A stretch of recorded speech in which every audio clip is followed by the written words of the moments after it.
Hi hello friends, welcome to my channel. இன்றைக்கி என்ன பார்க்க போகிறோம்னா உளுந்தங்கஞ்சி தாங்க. நம்ம உடம்புக்கு ரொம்ப சத்தானது. இப்போ அதை எப்படி செய்யலான்னு பார்க்கலாங்க. நான் இப்போ 3/4 கப் உளுந்து எடுத்துருக்குறேங்க. அதை 2 மணி நேரம் நான் தண்ணியில் போட்டு ஊற வச்சுக்கிறேன். இப்போ நல்லா ஊறிடுச்சுங்க. நீ அரைச்சி எடுத்துக்கலாம். இப்போ பார்த்திங்கன்னா கொஞ்சம் கொஞ்சமாக தண்ணி விட்டு அரைச்சி எடுத்து வந்துட்டேங்க. அதை வேறு ஒரு பவுலுக்கு மாற்றிடலாம். இப்போ நான் வேறு கப்பில் மாற்றிட்டேங்க. இப்போ ஒரு மூடி அளவுக்கு ஒரு கப்பில் தேங்காய் துருவல் எடுத்து வச்சுருக்கிறேன். அதையும் அரைச்சி தேங்காய் பால் எடுத்துக்கலாம். இப்போ நான் அரைச்சி எடுத்து வந்துட்டுங்க. அந்த பாலை தனியாக வடிகட்டி எடுத்துக்கலாம். அதுக்கு ஒரு காட்டன் துணி எடுத்துக்கலாம். இப்படி ஒரு அகலமான பவுல் எடுத்து அதுக்கு மேலே காட்டன் துணி போட்டுக்கலாங்க. இப்போ பார்த்தீங்கன்னா இப்படி பிடிச்சி நல்லா அதுவே வடிஞ்சு வந்துடும். நல்லா டைட்டாக அமுத்தி விட்டிங்கன்னா நல்லா பால் எடுத்துக்கலாம். இப்போ பார்த்தீங்கன்னா நான் புழிஞ்சு எடுத்துட்டேன். இது இன்னொரு டைம் நம்ம அரைச்சி பால் எடுத்துக்கலாம். இப்போ பார்த்தீங்கன்னா தேங்காய் பாலும் எடுத்துட்டோங்க, உளுந்தும் அரைச்சிட்டோம். இனி நம்ம அடுப்பு பற்ற வச்சுக்கலாம். இது நம்ம இன்னும் கொஞ்சம் தண்ணி விட்டுக்கலாங்க.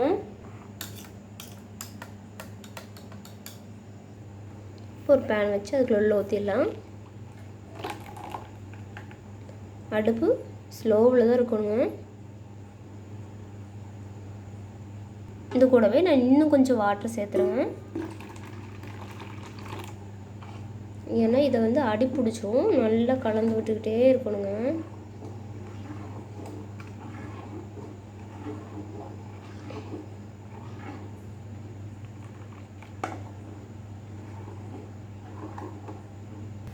நம்ம உளுந்து வெந்து வர வர வர ஜாஸ்தி ஆகிட்டே வருங்க. கைவிடாமல் கிளறிகிட்டே இருக்கணுங்க. இடையில ரொம்ப திக்காச்சுன்னா கொஞ்சம் வாட்டர் சேர்த்துக்கலாங்க.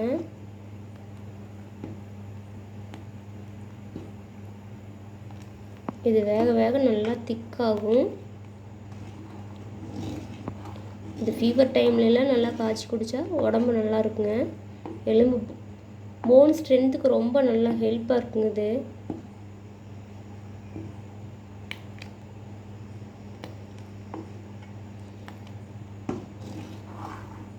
இப்படி நல்லா கிளறி விட்டுட்டே இருக்கணும்.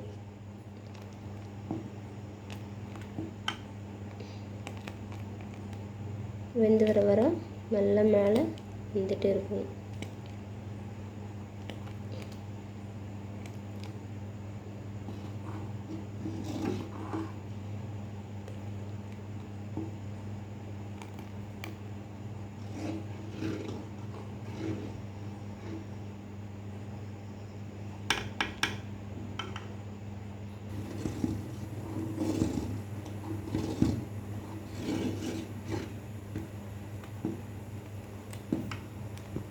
நல்லா கிளறி விட விட்டிங்கன்னா கட்டி கட்டியாக சேர்ந்துருங்க.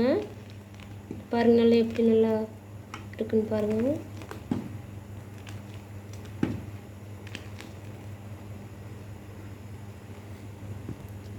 நல்லா கொஞ்சம் கொதி வருது, உங்களுக்கு தெரியுதுன்னு தெரில. கொஞ்சம் தான் மாவு ஆட் பண்ணணும். இப்போ பாருங்கள் நிறைய இருக்குது பாருங்கள்.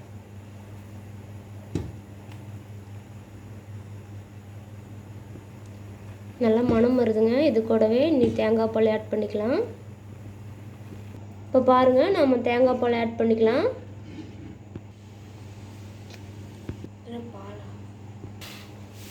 இதில் நான் 3/4 கப்பு சுகர் எடுத்து வச்சுருக்குறேங்க. நீங்கள் தேவைக்கு ஏற்ப போட்டுக்குங்க. அதிலே கொஞ்சம் வச்சுட்டேன். பார்த்தீங்கன்னா நல்லா மணக்குது. நம்மளோட தேங்காய் பால் ரெடி ஆகிடுச்சுன்னு நினைக்கிறேன். நல்லா சூப்பராக திக்காக இருக்குது பாருங்கள். நம்ம ஃபீவர் டைம்ல இது நல்லா குடிக்கணுங்க.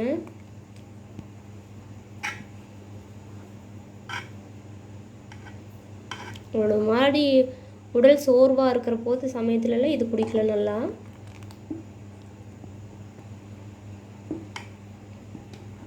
வேணால் அடுப்பு ஆஃப் பண்ணிடலாங்க.